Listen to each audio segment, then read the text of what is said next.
Chapter 39। अब आगे। School में वेदु और निवांश साथ में बैठे लॉन्च कर रहे थे। वो ही दोनों अकेले रहते थे, बाकी सभी ग्रुप बनाकर बैठे थे। आर्यन उन दोनों के पास आ वेदु से बोला, इसकी मॉम के बारे में कुछ मत कहना वरना ये तुम्हारी भी पिटाई कर देगा। वेदु अपनी जगह से उठ गुस्से में आर्यन को घूरते हुए अपने हाथ बांधकर बोली, मैं तुम्हारे जैसी गिरी हुई नहीं हूँ जो किसी की मॉम के बारे में कुछ कहूँ समझे। और जाओ ना अपने ग्रुप में, यहाँ हम दोनों के पास क्यों आए हो?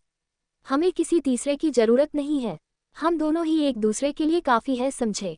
वेद डांट कर आर्यन को वहां से भगा देती है। भले ही वेदु क्यूट सी चंचल सी थी, लेकिन जब उसे गुस्सा आता था तो वह बिल्कुल अपनी मॉम जैसे गुस्से में हरकतें करती थी। उसका चेहरा पूरा लाल पड़ चुका था और वह अपनी मोटी मोटी आंखों से आर्यन को घूर रही थी।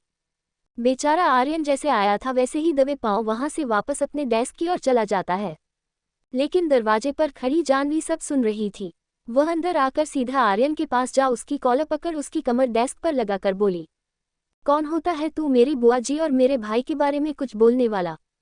इतना बोल उसका कॉलर छोड़ अपनी गर्दन में झटका देते हुए बोली, अगर मैं अपने पर आ गई ना तो तुझे इसी डेस्क से मार कर तेरा सर फोड़ दूंगी। किसी से नहीं डरती मैं, जानवी राजवंश नाम है मेरा समझा। इतना कहकर वह निवांश और वेदांशी के पास चली जाती है। जानवी वेदांशी के सामने अपना हाथ कर बोली, मैं देवांशी राजवंश, निवांश के गॉड पापा यानी कि मामू की बेटी। आज से हम भी फ्रेंड्स। वेदांशी भी अपना हाथ आगे कर जानवी के साथ फ्रेंडशिप कर लेते हैं। जानवी यहाँ बस निवांश से मिलने आई थी। लंच टाइम में उसे नहीं पता था वह आर्यन को ऐसा कुछ बोलते हुए सुनेगी और उसे एक नई दोस्त मिल जाएगी। दूसरी ओर वीनू अपनी केबिन में बैठी हाथ में पेन लिए उसे अपनी उंगलियों के बीच घुमाते हुए किसी गहरी सोच में गुम थी। तभी केबिन का दरवाजा नॉक कर वासु अंदर जाकर वीनू के सामने फाइल रखकर बोला, मैं इस फाइल पर सिग्नेचर चाहिए। वीनू अपने हाथ में पकड़े पेन से फाइल पर सिग्नेचर कर फाइल बंद करते हुए वासु से बोली, वासु हम निम्मी का कुछ पता क्यों नहीं लगा पा रहे? क्यों? ऐसा तो नहीं कि निम्मी नाम बदल कर रह रही है, उसने अपने आइडेंटिटी चेंज कर ली हो? वासु बोला, होने का तो कुछ भी हो सकता है। वीनू अचानक से बोली, क्या मेरी निम्मी प्रेग्नेंट भी हो सकती है? वासु छोटी नजरें कर हैरानी से बोला, यह क्या कह रही है आप मैम? वीनू बोली, मेरी वेदु अपने किसी क्लासमेट को विवान के साथ कंपेयर कर रही थी, उसके फेशियल फीचर्स को। पता लगा उसका वह नया फ्रेंड कौन है। आज वेदु को स्कूल लेने में जाऊंगी। वासु अपना सर हाँ में हिलाकर चला जाता है। वीनू अपने मन में सोचते हुए बोली, मैं भी तो पता लगाऊं ये निवांश राजवंश कौन है जिसका चेहरा विवान कपूर से मिलता है। कुछ देर बाद वासु वीनू की कार को वेदु के स्कूल के बाहर रोकता है। वीनू तो वही एग्जिट गेट पर अपनी कार से उतरकर कमर लगाकर खड़ी हो जाती है। एक एक बच्चे पर वह नजर गड़ाए गौर से देख रही थी। दूसरी ओर जानू भी निवांश और जानवी को लेने आई थी। वह भी एक साइड में खड़ी थी। तभी वेदु, जानवी और निवांश तीनों ही एक साथ एग्जिट गेट से बाहर आते हैं। वीनू जब उन्हें देखती है, वो बिजनेस सूट पहने कार से टेक लगाकर खड़ी थी। वह जैसे ही उन्हें देखते हैं वह अपनी आंखों पर से गॉगल उतार कर अपने हाथ में ले वह बिना पल के झपकाए निवांश को देख रही थी। उसे भी एक पल को ऐसा लगा जैसे कि वह विवान का बचपन देख रही हो। उसे वेदु की बातों में झूठ, वहम नजर नहीं बल्कि सच्चाई नजर आ रही थी।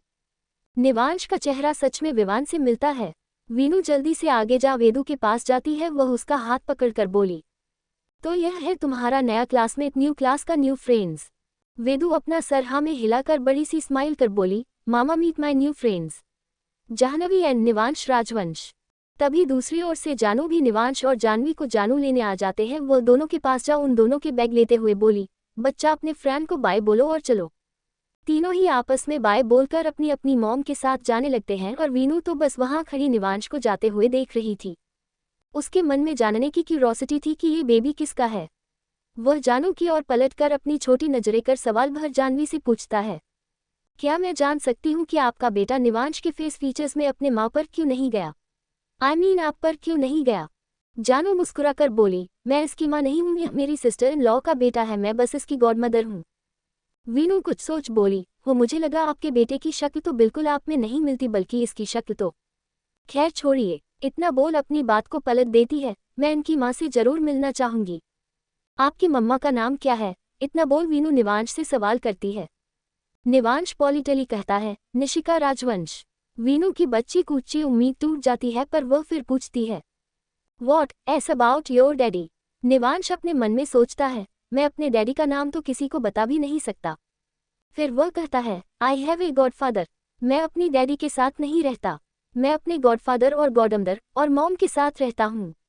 मेरी गॉडफादर का नाम है ऋषि राजवंश और मेरी गॉडमदर से तो आप मिल ही ली है, जानू राजवंश। जैसे ही ऋषि का नाम मीनू सुनती है वो हैरान रह जाती है।